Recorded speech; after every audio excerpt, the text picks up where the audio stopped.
A new pope has just been elected, Leone XIV, the first pope in history and only the second in America. Nostradamus once warned of a strange pastor who would appear during a time of spiritual crisis, an unexpected leader of roots who rises when faith is shaken and the church is divided. While Leone XIV takes his place, many wonder, was this what Pope Nostradamus foresaw centuries ago?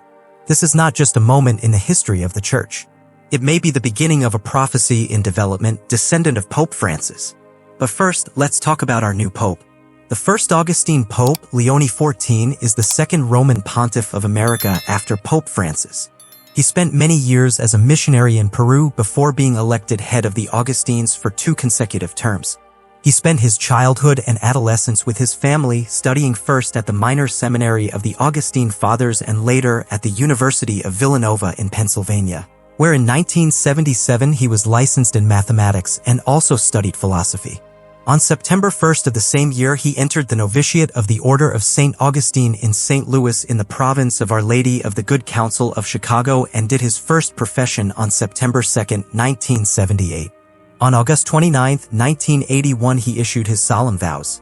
In Rome, he was ordained priest on June 19, 1982 at the Augustine College of Santa Monica by Archbishop Giangiotto. In 1987, he defended his doctoral thesis on the role of the local prior in the Order of St. Augustine and was appointed Director of Vows and Director of Missions of the Augustine Province of Our Lady of the Good Counsel in Olympia, Fields, Illinois, United States. Pope Francis appointed him cardinal in the consistory on September 30th of the year and assigned him the diaconate of Santa Monica, of which he officially took possession on January 28, 2024. As head of the dicastery, he participated in the most recent apostolic trips of the Pope and in the first and second sessions of the 16th Ordinary General Assembly of the Senate of the Bishops on the Cid, held in Rome from 4 to October 29, 2023 and from 2 to October 27, 2024, respectively. On October 4, 2023, Pope Francis appointed him a member of the dicasteries for evangelization, the doctrine of faith, the Eastern churches, the clergy, the consecrated life institutes, and the apostolic life societies, among others. On February 6th of this year, the Argentine Pope ascended him to the Order of Bishops, granting him the title of Suburban Church of Albano. 3 days later, on February 9th, he celebrated the Mass presided over by Pope Francis in the Plaza de San Pedro on the occasion of the Jubilee of the Armed Forces, the second great event of the Holy Year of Hope. During the last hospitalization of his predecessor in the Hospital Jamuli, he presided over the Rosary for the health of Pope Francis in the Plaza de San Pedro on March 3rd. The election of a new pope, particularly one of the Americas, was an unexpected turn of events, and we all get goosebumps when we reflect. Even the priest translator of news from the Vatican exclaimed, "This is a cardinal that very few people knew." In fact, he did not appear on the list of outstanding papal candidates. And, however, the will of God exceeds human expectations. Leone XIV is an Augustine friar who lived among the poor, humble, calm, and more interior than exterior. His goal was more to serve than to govern, but he had a strong reformist thought. A man who seemed hidden from the world was brought to light by God exactly at the moment when the church needed someone like him. He is considered in the same wave as the late Pope Francis, his successor not only in titles but also in spirituality and heart. His friends describe him as relaxed and humble, passing by the Agostino monastery in Rome to eat with priests and always washing his own dishes. A priest of the Order of St. Augustine, previously led by Cardinal Prevost, said that his mentor and friend had a collaborative leadership style and could be flexible according to the context. He could wear very formal clothes for an imperial mass and dress more informally for a local parish. This raises the question, is the world entering a time of spiritual and global collapse? The Catholic Church is experiencing a strong decline in traditional beliefs, especially in the Western world.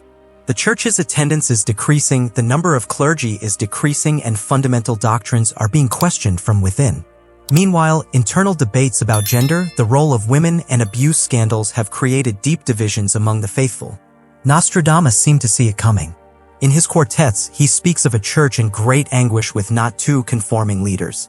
Pope Leo XIV, a silent reformer, arrives during this fracture, perhaps as the pastor who must guide during the collapse. This is aligned with a prophetic warning not only about a man, but about the climate of belief, the warm faith, religious confusion, and a deep hunger for spiritual clarity. Nostradamus was famous for predicting wars and disturbances. He describes the powerful because the war will take hold of the heavens and the Church of God will be persecuted.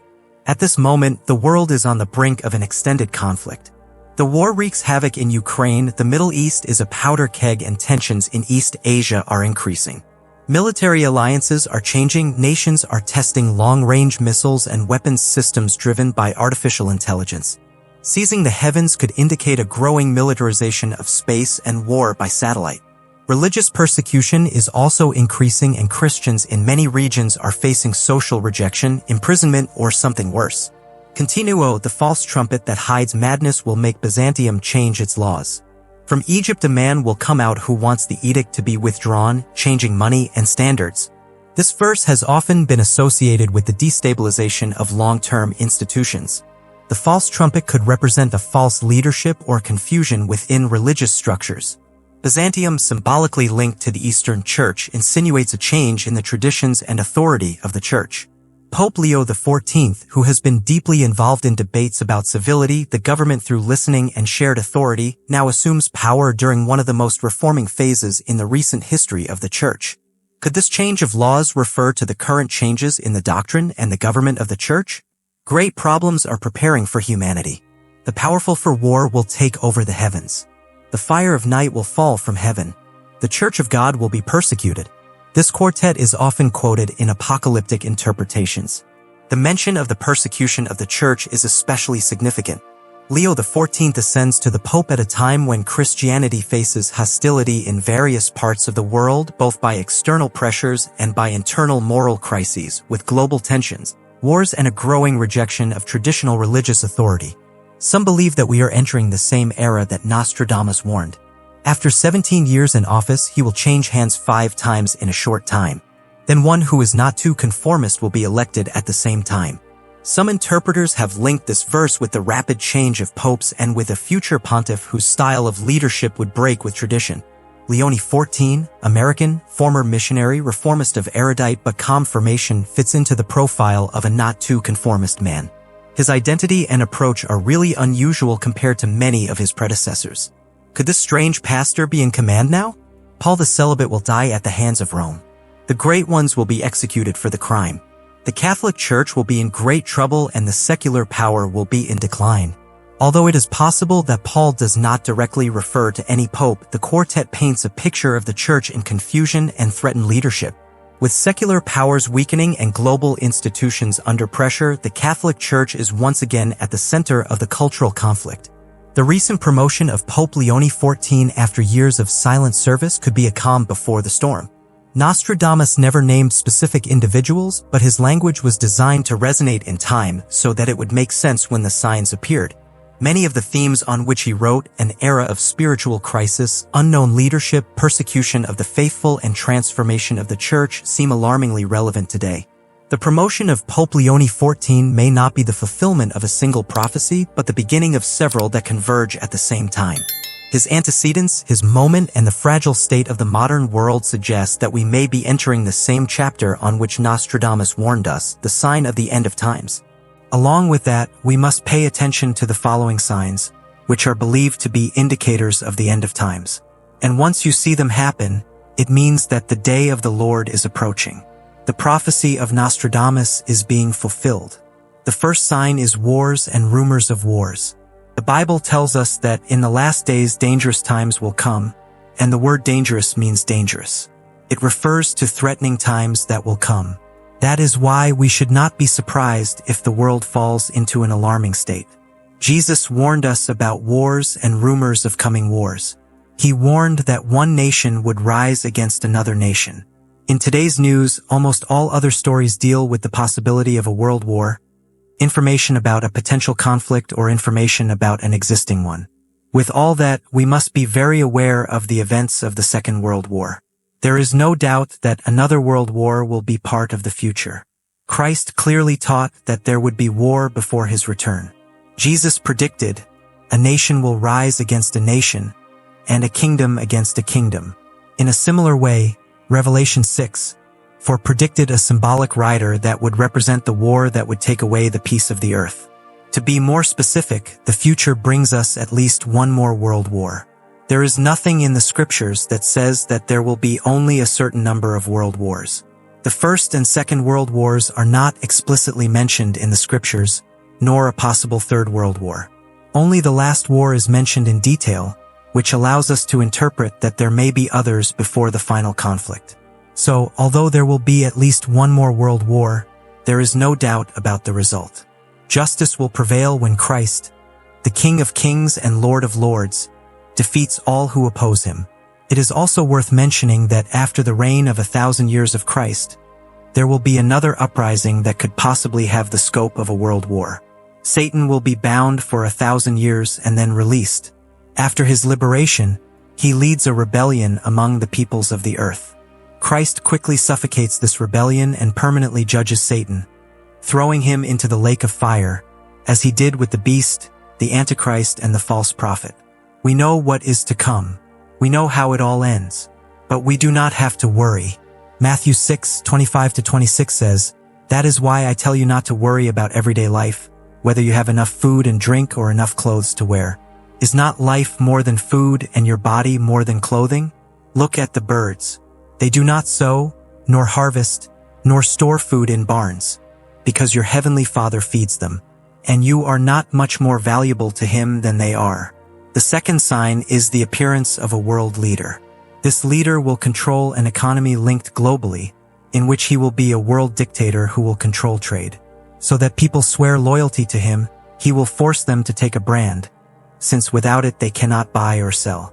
The Bible does not use this exact term in reference to this prophetic event of the end of times, but it gives us evidence that allows us to draw conclusions about what will happen during the reign of the Antichrist. A brand of the beast will be required so that everyone can buy or sell items during this time. Revelation 1:17 also says no one can buy or sell if they do not have the brand, that is, the name of the beast or the number of his name. Some will reject this brand and suffer as a result. The government will be controlled globally, although there may be or not an official world government.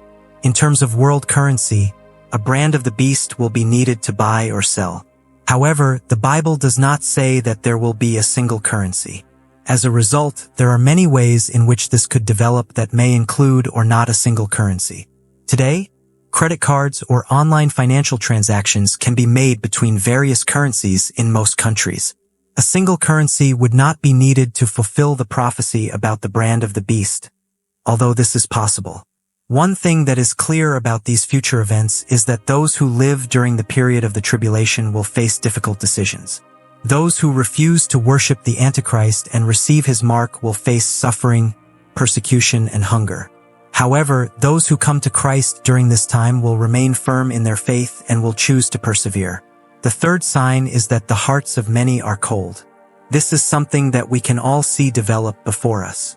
When you read these verses, what comes to mind? Matthew 24:10-12 At that time, many will depart from faith, betray each other and hate each other. Because of the increase in evil, the love of the majority will cool down. Technology, although it has caused something good, it has definitely brought something bad with it. This seems to be one of the main reasons why people's mutual love cools down. 1 Corinthians 13:2 tells us exactly how we should do all this. If I have the gift of prophecy and I can understand all the mysteries and all science, and if I have a faith that can move mountains but I have no love, I am nothing. The effect of this coldness is that the brother betrays the brother. Matthew 12:10 says, "Then many will apostate, betray each other and hate each other." That hatred is the final result of hypocritical love. Only the shell of love where the heat has gone out and the ice has come in, and the result is no longer just a hypocritical love, but rather a hatred that betrays brother to brother.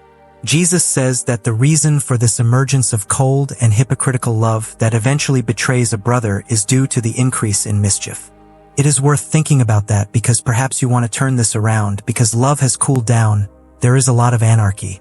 The root of this growing coldness of love in the church towards others is a deep hostility towards the authority. That is my interpretation of anarchy.